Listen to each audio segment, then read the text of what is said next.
Updating your PhraseExpress installation if you use a SQL server is pretty straightforward. Here we are on the server computer where you run the SQL Client Manager.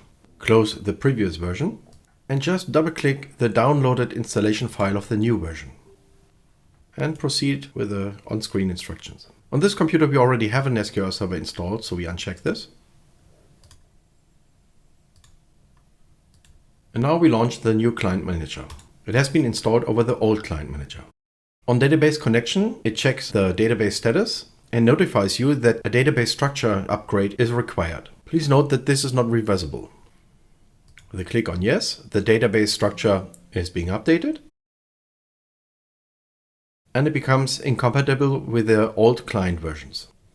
The Client Manager can check for updates and you are immediately notified about the new version. You can download it by confirming with OK. And when we switch to the section Online Updates in the SQL Client Manager, you see that the installation file is being downloaded and now it's available and it will be pushed to all clients. But now it's important to understand you still have the old version which does not have this new feature of pushing the new updates to all clients. This is a new feature, so it won't happen on your current installation. So for this single time, you would need to exit the PhraseExpress client on all client computer and distribute the new client version with your existing software distribution method.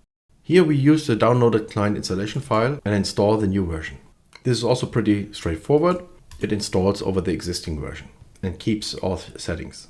If you launch the new PhraseExpress client, it will automatically connect to the new database.